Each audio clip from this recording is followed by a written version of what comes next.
Well, my guest on Perspective today is a Grammy-nominated trumpet player, composer and producer who's known for his genre-bending style. Theo Croker pushes the boundaries of jazz, neo-soul and hip-hop, among others. The Florida native has also worked with the likes of J. Cole, Ari Lennox and Jill Scott. Theo Croker is currently in Paris playing a show this Wednesday night at jazz club and concert venue New Morning. Thank you very much for speaking to us on France 24. Thanks for having me. Before we get into all the exciting things that you've been up to recently, I want to start from the very beginning. How did you first get into music, and specifically the trumpet? Did it have anything to do with your grandfather, who himself was a bit of a jazz legend? Yes, well, absolutely. I was always inspired by my grandfather, Doc Cheatham. He was a great trumpet player. And I was always inspired by movie soundtracks and TV show music and, growing up hearing John Williams, Star Wars and things like that. So music's always been very attractive to me, even before I knew anything about it. All right, well, before we go any further, we're going to take a listen to some of your music now. Oh, let's go.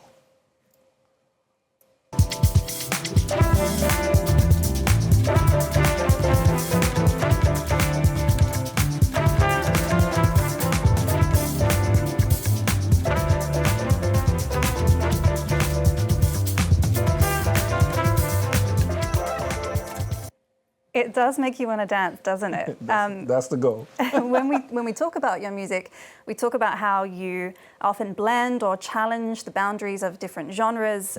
Is this style something that comes naturally to you, or do you actively go out to seek to try to incorporate things that aren't necessarily associated with each other?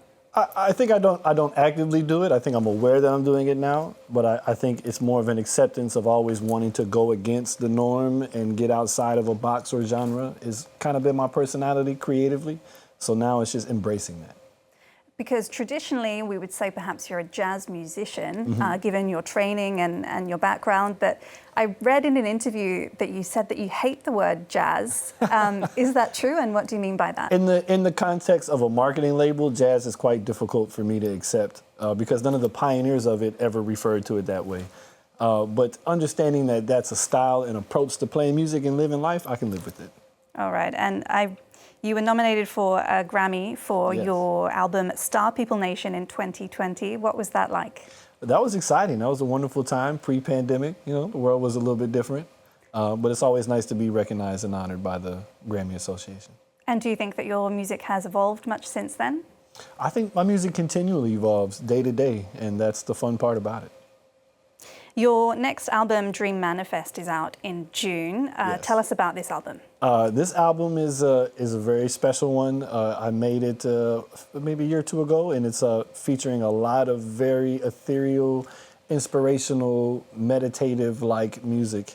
But it's still groovy, like you just heard, and it still, brings you uplifting feeling to manifest your dreams. Music to manifest to, shall we say. And even though it is quite upbeat, do you think that there's still a dark side to some of these songs? There's always a dark side. If there's a light side, there must be a dark side. So absolutely, we will definitely explore duality on this album. And how do you go about collaborating with other artists? Oh, as open-mindedly and as sensitively as possible. Is the music that we hear on Dream Manifest, is that something that we can expect in your concert this evening in Paris? Absolutely, but with more of a live vibe, so we'll have a bit more excitement because we're always going to feed off of whatever the audience is doing energetically.